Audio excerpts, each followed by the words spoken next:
Chamo Bruno Fernandes, fui aluno de licenciatura e mestrado em Engenharia Física na Faculdade de Ciências e o título da minha apresentação é, como já disseram, nem aluno nem profissional, lições desse estado quântico. Eu escolhi este título porque quando o Núcleo me convidou a fazer esta apresentação, eu perguntei à pessoa, ao vosso colega, ok, então o que é que a apresentação deve abordar, né? Qual é que é o target audience, o que é que eu devo falar do meu trabalho, do meu percurso, o que eu faço no meu instituto, e o feedback que eu recebi foi um bocadinho, sim, isso é bastante interessante, mas o que a gente quer saber é como é que se arranja emprego, o que é que deve estar no CV, quando for uma entrevista, o que é que devo dizer, quais é que são as expectativas de um recém-licenciado, e eu percebo perfeitamente, né, esse sentimento, claro. Por isso, eu estruturei a minha apresentação da seguinte maneira: eu vou falar um bocadinho do meu percurso académico e profissional, fazendo também alguma self-análise do mesmo, falar um bocadinho o que é que eu pessoalmente procuro, como eu interpreto um CV e aquilo que eu acho importante estar no CV nos dias de hoje, e também falei com alguns colegas de curso quando eu estava na faculdade e recebi algum feedback para também inserir nesta apresentação. Vou então falar um bocadinho do meu percurso académico. Como eu disse, fui aluno de Engenharia Física e tive sempre excelentes professores na Faculdade de Ciências, mas sem dúvida que os professores que mais impacto tiveram no meu percurso académico e na minha carreira profissional foi o professor José Augusto e a professora Guilmar Evans. Quando eu fiz a minha licenciatura, isto era 5 anos de licenciatura, no qual o último ano era o estágio profissional. E na altura eu falei com o professor José Augusto, disse-lhe que gostava que eu fosse um orientador, que queria fazer um trabalho no CERN e que queria trabalhar na área de FPGAs. Porque a FPGA é uma plataforma que reúne duas áreas que eu gosto bastante, que é a programação e a eletrónica. O professor José Augusto tornou isso possível, fui bolseiro do LIP, fiz um estágio no CERN relacionado com FPGAs. Quando acabei a licenciatura, recebi um convite do CERN para voltar ao Instituto e continuar o meu trabalho, que foi muito basicamente a validação do meu trabalho de licenciatura, mas agora no hardware do detector do Atlas, no CERN. Quando acabou o mestrado, eu tive o convite para ficar no CERN, mas eu quis voltar para Portugal, eu queria fazer investigação em Portugal. O professor José Augusto chamou a minha atenção para uma bolsa de investigação no INESC, ID, onde o professor também é investigador. Era um projeto em telecomunicações. Trabalhei um ano neste projeto e para mim um dos pontos altos foi ter publicado um paper na Springer. Quando o projeto estava na sua reta final, isto foi em altura de 2009, 2010, eu não estava a conseguir encontrar um emprego em Portugal, na área que eu queria, na área de FPGAs.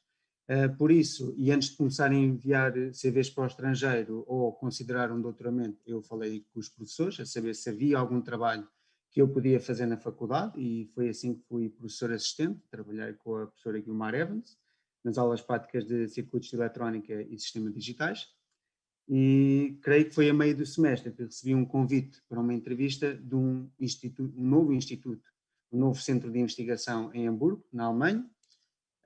Fui à entrevista e fui selecionado para integrar então a equipa DAQ and Control Systems.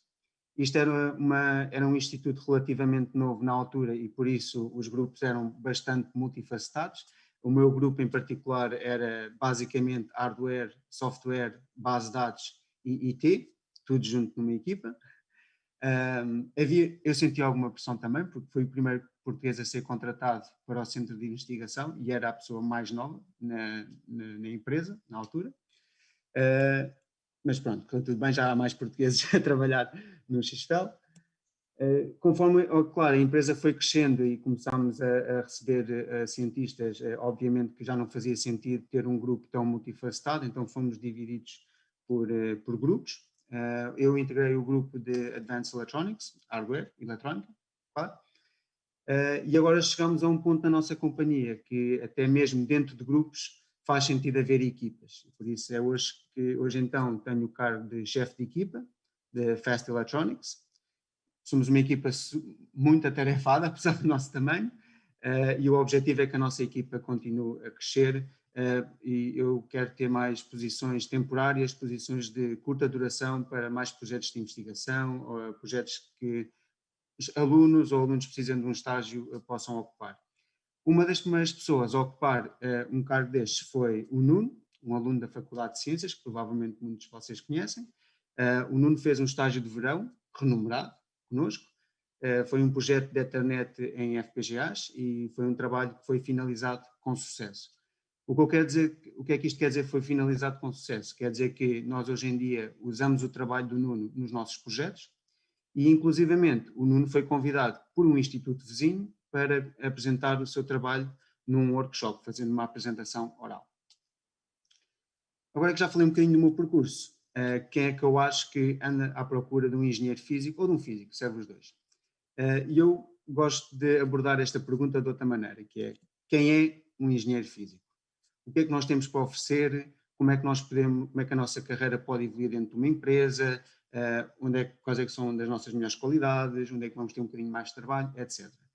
Obviamente que há respostas pessoais para esta pergunta, mas eu acho que no geral é importante quando chegamos ao fim, quando estamos a chegar ao fim do nosso percurso académico, perguntarmos o que é que nós realmente queremos ou aquilo que nós pensamos que queremos na nossa carreira.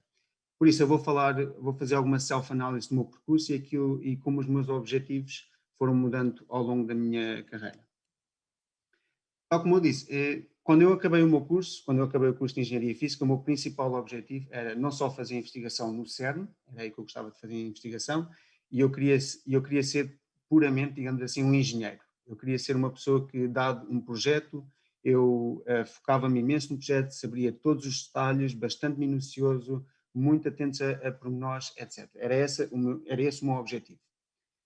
Quando eu integrei a equipa no CERN, era uma equipa de eletrónica, né? Por isso tinha profissionais de eletrónica e trabalhei com outros alunos que também estavam a sair agora da faculdade, tinham saído agora da faculdade, mas maioritariamente todos eles tinham estudado eletrónica, tinham feito curso de engenharia eletrónica ou algo relacionado com eletrónica. E logo aí vocês podem ver, ou podem imaginar, né, como é que é uma pessoa que, como nós, né, que nós estudamos física, né, estudamos várias áreas da física, né? Eu estudei ótica, com o professor Rebordão, acústica, estudei mecânica dos meios contínuos, etc. E, obviamente, vai haver alguma latência ou vai haver algum tempo até que eu possa mostrar resultados ao mesmo tempo que os meus colegas, né? Que os meus colegas, durante 5 ou 6 anos, estudaram eletrónica, por isso haverá coisas que para eles instintivamente conseguem fazer ou percebem, enquanto para mim que excelentes cadeiras que eu tive na Faculdade de Ciências sobre Eletrónica, eu precisei de algum tempo até chegar a esse ponto. E obviamente cresce a pressão que não só foi a minha primeira grande oportunidade, né, trabalhar no CERN, e por isso estou preocupado em mostrar o meu valor e queremos mostrar resultados rapidamente. Por isso eu pessoalmente senti um bocadinho de pressão, ok, eu tenho que trabalhar um bocadinho extra para chegar ao mesmo nível dos meus outros colegas. Isto para já não falar que, claro, eu gostava do tema de FPGAs, mas obviamente que não, na altura não tinha noção do quão extenso este tema é, não é? E tinha que aprender quais eram as ferramentas que eles usavam no CERN, nos editores de texto, portanto havia muita coisa nova para aprender e também tinha que pôr um bocadinho mais de trabalho para sentir que estava a contribuir tanto como os meus colegas. Quando eu saí do CERN, sentia-me mais confortável na minha área de FPGAs, não me considerava um expert, mas sentia-me confortável. Obviamente que quando percebi o projeto no INESC, percebi a minha parte, percebi aquilo que eu tinha que fazer algum desenvolvimento, tive que fazer alguma pesquisa, claro, mas sentia-me confortável. E então aí comecei a interessar-me mais nas colaborações dos meus outros colegas. Ou seja, isto era um projeto de telecomunicações. Portanto, havia a parte de hardware, havia a parte de software, havia a parte de redes, telecomunicações, etc. E eu comecei a querer perceber mais como é que os meus outros colegas do projeto iam contribuir para o big picture, né? E foi aí que eu notei que as bases do nosso curso e o nosso conhecimento científico permite-nos rapidamente não só compreender as outras áreas, como usar conceitos das outras áreas. Rapidamente conseguimos perceber e vemos como é que tudo se interage umas coisas com as outras. Isto permite-nos basicamente três grandes coisas, que é, primeiro, otimizar a nossa contribuição, porque percebemos perfeitamente qual é que é a interface entre a nossa parte e a parte do nosso colega, né? Por isso podemos perceber o que é que o nosso colega vai beneficiar da nossa parte, por isso podemos otimizar a nossa contribuição. Podemos também colaborar mais proximamente com os nossos colegas, porque lá está, percebemos os conceitos, percebemos as ferramentas, percebemos o que é que está por trás da colaboração do nosso colega e por isso podemos trabalhar com ele. E, finalmente, e isto aqui não pode ser subestimado, esta capacidade que é facilitar a comunicação entre estas diferentes áreas. Nós conseguimos fazer pessoas de áreas diferentes comunicar umas com as outras e fazer perceber cada parte o que é preciso de cada parte e como é que cada parte beneficia com a outra.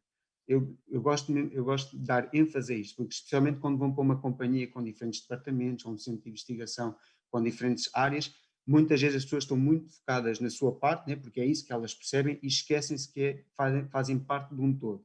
E nós, com as nossas bases e com o nosso conhecimento científico, podemos esclarecer as pontes entre estas diferentes contribuições.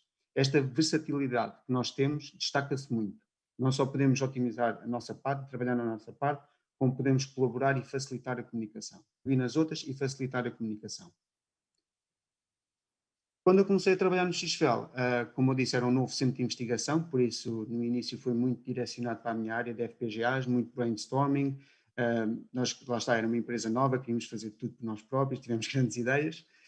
Conforme a empresa foi evoluindo e as prioridades foram mudando, eu lentamente fui caminhando para a posição que estou hoje, que é chefe de equipa, e hoje em dia o meu objetivo é mais ser responsável por R&D. Tenho uma equipa, mas eu quero crescer para ter um grupo de R&D e estou mais interessado no get it done.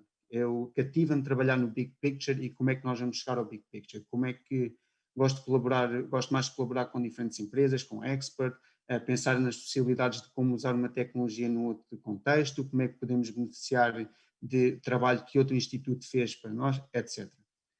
Obviamente que eu ainda gosto de ter os meus projetos de engenheiro, né? Por isso é que eu incluí esta frase aqui no slide do antigo presidente da Nintendo, que é assim que eu me sinto muitas vezes, que é uma pessoa com diferentes chapéus, digamos assim, e se eu pudesse adaptar esta frase, eu diria que no meu cartão sou um chefe de equipa, na minha cabeça sou um colaborador, mas no fundo eu sou um engenheiro. Eu gosto de trabalhar nos meus projetos, gosto de passar longas horas da noite a otimizar algo, ver o código e por aí adiante. Por isso eu ainda tenho esse bichinho, mas hoje em dia grande parte do meu trabalho é mesmo esta comunicar com pessoas, integrar projetos, etc.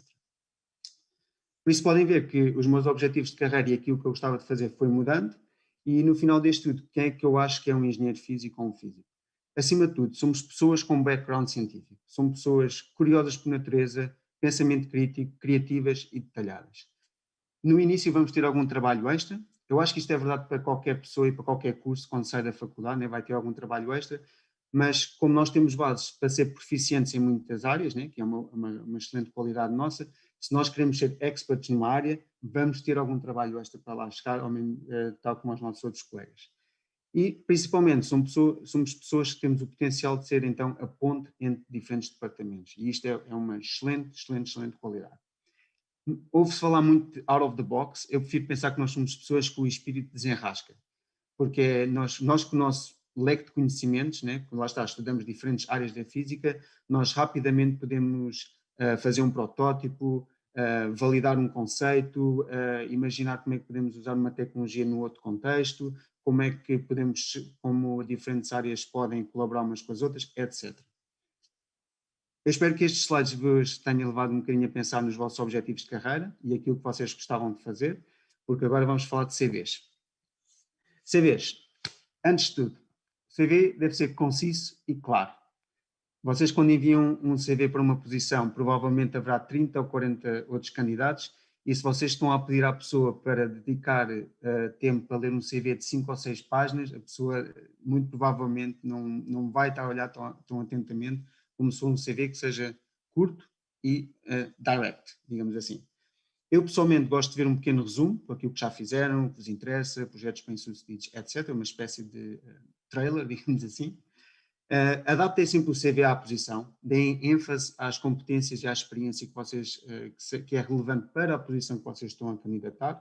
Claro que podem sempre falar de pequenas coisas, mas deem ênfase àquilo que a posição precisa e tentem não usar templates, porque se o vosso CV for muito similar a outros CVs, não vai ficar retido na memória da pessoa que está a olhar para o CV. Mas, claro, olhem para como outras pessoas fizeram, tirem ideias, mas tentem não usar templates. O que é que deve estar no CV? Obviamente o vosso curso, né? O vosso curso, a vossa universidade, quais é que foram as cadeiras que mais vos interessaram e que são relevantes para a posição, assim como projetos de cadeiras, grupos, atividades de laboratório, etc. A tese, se todos vós hoje mandarem o currículo, a tese é a primeira característica que vos distingue dos outros colegas, né? E se diz à empresa ou ao centro de investigação, no fim do vosso percurso académico, onde é que vocês decidiram focar a vossa atenção. Por isso, considerem bem o tema e considerem em que áreas o tema se aplica e qual o state of the art. Eu gosto de dizer que a tese não é uma sentença de carreira, digamos assim, não é porque vocês trabalharam naquela área que vão sempre trabalhar nessa área, mas tenham em conta o peso que ela tem, especialmente quando acabaram de sair da faculdade. Não é? Os conhecimentos técnicos, né? Dizer que ferramentas, que software, técnicas, equipamentos é que vocês estão familiarizados, isto dá uma estimativa à empresa de quanto tempo é que vocês precisam até serem produtivos, até que comecem a mostrar resultados, o que é que vocês não têm que aprender, no fundo, não é? E para mim, isto é o que para mim distingue um CV hoje em dia de qualquer outro CV, que é as atividades extracurriculares. O que é isto? Isto não é gosto de ir ao cinema, gosto de ler livros, isso tende a ser um bocadinho irrelevante. O que é importante é mostrarem um interesse genuíno em participar naquilo que vos inspira. E eu gosto de usar um exemplo de um CV que uma vez veio para as minhas mãos, em que o candidato dizia que gostava de colaborar em projetos online, que é uma coisa bastante comum hoje em dia, não é? Só que a pessoa tinha o seu username de GitLab, que é GitLab ou GitHub. Então eu fui pesquisar esse username no GitLab. O que é que eu encontrei? Projetos pessoais, projetos no qual a pessoa estava a colaborar, projetos abandonados. Pude ver como é que uma pessoa estruturava o código, como é que ele documentava o seu código, a documentação que fazia nos seus projetos, como é que colaborava com outras pessoas, como é que respondia a feedback, etc. Ou seja, eu recebi tanta informação, eu recebi muita informação acerca do candidato pelo trabalho que ele já tinha feito e pude ver esse trabalho disponível 24 horas por dia num website qualquer online. Mas quem diz GitLab ou GitHub diz qualquer outra coisa. Se vocês fizeram um projeto na faculdade ou colaboraram com um grupo, coloquem essa informação num sítio qualquer online, num website vosso, um blog, o que seja. Qualquer coisa que vocês descrevam o vosso processo, o que é que fizeram, como fizeram. Ou até mesmo se compraram, por exemplo, compraram uma placa, um Raspberry Pi, ou compraram um Arduino para um projeto pessoal, descrevam o vosso workflow, descrevam aquilo que fizeram, porque é que fizeram, o que é que encontraram online, até pode ser um post do LinkedIn, mas ponham essa informação no sítio qualquer online, contribuições em comunidades open source, projetos de cadeiras, internatos, etc. Tem duas principais vantagens. Primeiro, uma pessoa que esteja a ler o vosso CV, em que vocês indiquem isso, se a pessoa vai ver esse trabalho, recebe logo um perfil vosso que não vai obter do CV. E segundo, nunca sabem quem é que está a ver. Ficariam surpresos quantas pessoas numa empresa pensam, eu preciso de uma pessoa que saiba fazer isto. E vai à procura em LinkedIn ou o que seja e encontra um post de uma pessoa a descrever o seu processo e olha, vamos contactar esta pessoa, pode ser que ela esteja interessada. Só não peçam é para ir a posts do Facebook ou Instagram, aí já estou-se um bocado no nariz. Mas pensem a sério em pôr esta informação online, onde as pessoas têm fácil acesso a ela.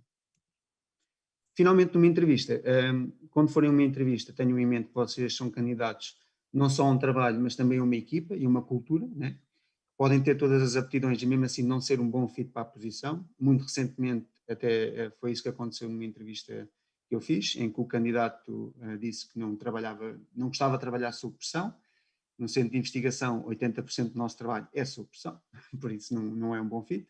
E estejam preparados para a entrevista. O que eu quero dizer é, investiguem a empresa, vejam em que áreas é que a empresa faz projetos, estejam prontos a dar exemplos concretos, se vocês disserem que eu sei usar esta linguagem, estejam prontos a descrever como é que usar uma linguagem de programação, por exemplo, ou como é que usar uma determinada técnica, e pensem também nos vossos objetivos de carreira. Pensem, uma pergunta que eu costumo fazer é onde é que se vê daqui a 5 ou 10 anos, porque lá está, se uma pessoa me diz quer ser expert numa área, quer ter o meu próprio grupo, gostava de ser responsável, quer abrir a minha própria empresa, eu levo isso em conta e penso, ok, então esta pessoa daqui a 5 ou 6 anos dentro do nosso centro de investigação pode ser a pessoa que nós precisamos para esta posição, ou para aquele grupo, ou para aquele projeto que nós estávamos a pensar. Por isso, pensem nos vossos objetivos de carreira quando forem uma entrevista.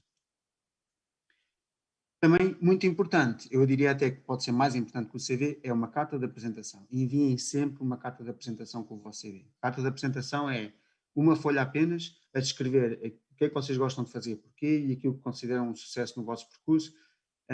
Isto para já transmite uma primeira impressão da vossa personalidade, que também é muito importante, e é também na carta de apresentação que vocês podem dar um bocadinho mais de substância, digamos assim, a coisas que vocês refiram no CV. Por exemplo, um exemplo clássico, né, de um CV é: eu gosto de trabalhar em equipa, sou organizado, sou.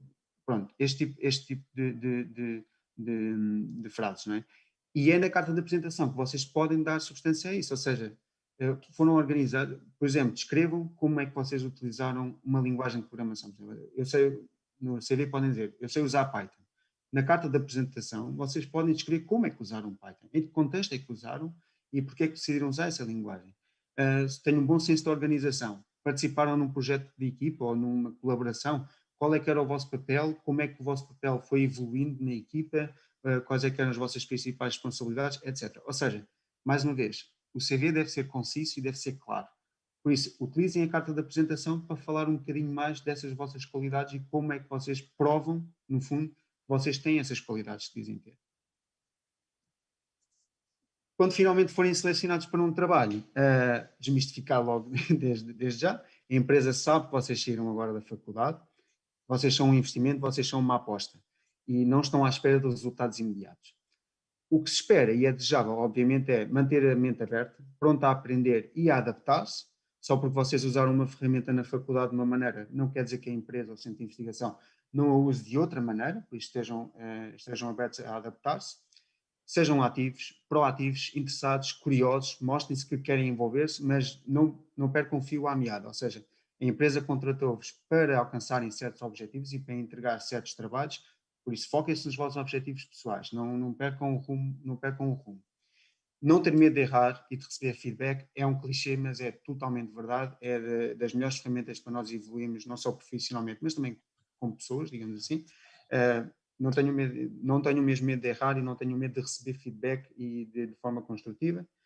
E isto é, se calhar, um bocado pessoal, mas perguntem sempre. Se têm dúvidas, perguntem ao vosso supervisor, ao vosso chefe de equipa, aos vossos colegas, se têm alguma dúvida. É preferível perguntar do que perder 2 ou 3 semanas a fazer algo que vocês pensam que é assim que a empresa quer ou que o centro de investigação quer e depois no final recebem, não é nada disto, perdeste tempo para fazer isto. Por isso, perguntem sempre, não tenham medo. Saíram agora da faculdade, a empresa sabe isso, tem algum leeway até serem proficientes. Dito isto, tenho aqui o feedback de alguns colegas, todos eles foram alunos da faculdade quando eu fui aluno da faculdade, por isso já quase há 12 anos. Como podem ver, nós estamos em diferentes áreas da física, desde perito forense, farmacêutica, acústica e, obviamente, também investigação. Acho que também é interessante vocês saberem que grande parte dos meus colegas está a trabalhar na área que eles queriam trabalhar quando saíram do curso e também a maior parte também está a trabalhar na mesma empresa desde que saiu da faculdade.